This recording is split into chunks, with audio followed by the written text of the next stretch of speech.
Talking to Coach Scott Brooks, Wizards head coach. So here are the last 7 games for Brad. And I'm just going to talk about scoring because he nearly had a triple-double the other night. But 38, 36, 40, 47, 34, 34, 43. Just talk about that stretch and what it's like to coach him right now. And then not make the All-Star team. Yeah, I mean it's disappointing. It's a tough group to make. There's only 12 out of the 225 players in each conference. But come on, you don't put those numbers just being an average player. That guy, he's an all-star. The players voted him second. The coaches double team him every night. It's unfortunate, but that's the way it is. He's handled like a champ. He's disappointed. He sacrifices a lot every night, and he's obviously committed to being with us for the long term. So, but he's great. He's been a great leader for our group. He comes out and gives everything he has. He knows that there's nights that we're a big time underdog with all the injuries we had, but he's always stepped up. And right now he's on fire. Teams are throwing everything at him, putting big defenders, putting small defenders, putting 2 defenders, and he's finding a way to get open opportunities for himself and his team. Coach, I only watched the first quarter last night, and I believe the Warriors hit 5 threes in the first quarter, maybe 6, but I think it was 5. And Burks had like 4 of them. Do you attribute? Now he was going nuts. Do you attribute that to just Burks being hot, or were you guys doing a poor job defensively on him, closing out, that type of thing? No, we did a poor job. We did a poor job in that first half. We gave their players a lot of confidence, and once you give a player an easy bucket or 2, all of a sudden the basket becomes big and it's hard to turn off the water. And I thought that's what happened. They scored 72 points. I think they had 11 threes in the first half. And some guys that haven't shot the ball well this year, but they made shots early, and all of a sudden they were very comfortable taking those shots. And when that happens, we did a much better job in the second half. But it was that first half set the table, and we didn't respond the way we needed to respond to come out of the gates. Do you know, like within 5 minutes, how this game is going to go, or can you turn it around? You don't like it to start. We gave up 42 points. Right. But we've been able to turn it around, and we did. We cut it to 5. We tied it up going with 2 minutes to go in the second quarter, and then they went on an 11-2 run. We didn't close out the half very well, but I'm just hoping that we come out, and we will. We've always bounced back. Even with all of the things that's happened this year, we've always bounced back and played better the next game. So I feel confident we will do that come Friday night. Right, Scotty. Kind of getting back on JP's first question about the energy. Can we just talk about the Super Bowl? I know. You can tell he's getting a little frustrated. Let's talk about Mahomes. Yeah, he's getting frustrated. I feel for him. We will. We can talk about that in a second. I just wanted to say that I can't figure out the league because, we mentioned the wins against the Celtics, the Nuggets, and who am I missing? They also beat a really good the Sixers. Sixers. The Heat. The Heat. That's right. You can beat those teams, but then lose to the Warriors, give up 150 to the Hawks. I don't understand the league, really. Can you explain it to me? You know what? I've been in the league for over 30 years, and I feel the same way. That's why you gotta be ready. It's hard to win a game, and if you're not locked in, any team can beat you. And last night, it's not like our record's a little better, but it's not like it's that much better. But we have to.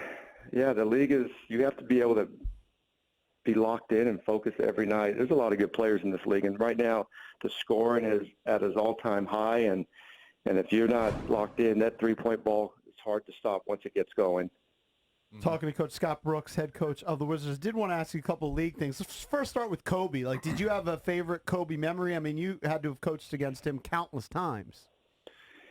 Yeah, in the off season, I live in Southern California, so he didn't live too far from me. So I bumped into him quite a few times. He was just, the crazy thing is, he had this toughness and this edge about him and this competitive spirit about him, like it's unmatched. That only a few people in the league I've been around that's wired that way. Mm-hmm. But throughout the community, I've many stories about how he would donate his time. He would work on with this young group of basketball players, go to the local universities and help them out. So he was always hearing stories like that. But, he never let those things get out. But those are always the cool stories that I remember. And I coached him in a couple of all-star games, the one he was hurt.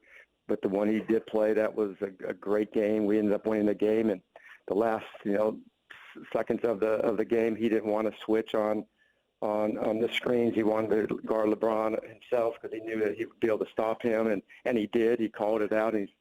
But that was a great moment. There was just, it's definitely a tragedy for him and his family and all the people that lost in that helicopter crash. But you know what? You have to. He's inspired so many people, and we're all inspired by his story, by his journey, and the players I've been around, all of them through a lot of years, and he's one of the few guys that he put fear into every player. It's almost like when I played, it was Jordan, obviously. Oh, yeah. Our two guards would have a injury like three or 4 days or 4 games before we played Chicago, just so it didn't look so obvious. But yeah, I mean, it's Kobe. Kobe had the same fear. All of a sudden, your starting two guard would come out with a back injury 2 or 3 games before, so you don't call it the Kobe-itis, but it's he had that fear into every coach, every player in this league. Yeah, we just talked about how it affected us, and we obviously had no connection with him at all, besides watching him play. And so I can't imagine how affected you were emotionally since you knew him.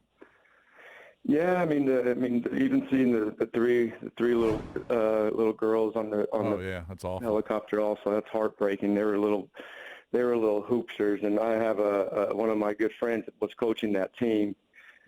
Coached a lot of coaching those girls, and he said, man, these girls were just ballers, man. They loved the game. They couldn't get enough of it, and it's so cool to see, all the young athletes so passionate about the game, and it's definitely sad, and it's taken everything for an entire league or the world to, overcome. You got to move on with his legacy and living with us forever. Coach Brooks, I always enjoy getting your opinions of some league things. So I wanted to start with the Raptors. I got to be honest, I did not see the Raptors being as good as they are this year. They've been rolling right now. I think they've won 11 games in a row. Yep. Losing Kawhi Leonard, I just assumed they were going to be, at best, a middle-of-the-pack playoff team in the Eastern Conference. I was guessing probably, a 7 or 8 seed type of team, and they're the 2 seed right now. What makes them special? They got the championship DNA, and if you really looked at it last year, I think Kawhi missed like 20-something games. I think they're like 19-5 without Kawhi. So you knew they have the ability to play well without him last year, and now they don't have them. But they have length, they have toughness, they have championship pedigree, and they also have Kyle Lowry. Has this demand on the court that he makes the teammates play with a lot of passion and toughness, and he keeps them in every game. That's one of my favorite players to watch. I love the way he approaches every game. And Siakam's becoming a star, too. Siakam's an all-star. And that guy's a unicorn. It's a guy you pick out. He was either a late first-rounder or early second-rounder that's turning into a superstar. Yeah, no, he's almost impossible to guard. He has the outside shot now that not a lot of guys have at his size. He has the ball handling ability that can get to the basket, and he's tough. He's defensively, he can guard 1 through 5. And what are your early impressions of Zion? He's played 7 games, going up against Giannis tonight. Wow. Yeah, he's impressive. I mean, to miss all these games and then shoot, 100% from the field and getting rebounds, and it seems like he's in every play, and he has the physical strength and the quickness and the agility and the jumping ability to create a lot of opportunity. That's going to be an exciting team going down the stretch of this season. Mm-hmm. He's averaging, I believe, 7 dunks or layups per game right now. So you're going to have a pretty good field goal percentage if you're averaging 7 dunks and or layups. That's impressive because it's not easy to get these dunks and layups. I mean, defense are obviously gearing towards those things with him, but he's a specimen. That guy can play. Do you think he'll need to lose weight? No, I mean, his body type is different. He's been able to produce. He's obviously strong as an ox, and he can jump. And I think he just needs to keep playing and keep getting better. And I think with their young team, they're going to be a tough team in the future. All right, Coach. Well, look, Take advantage of this soft schedule so these guys will He's just kill me. trying. I Of know. course he's trying. Come I'm on. blaming it on you. Thanks for talking about the Super Bowl. I appreciate it, guys. Thank you, Coach. All right, Appreciate man. it. All right, buddy. See you guys. All Talk right. to you soon. All right. Yeah. All right. Bye. Always a good sport.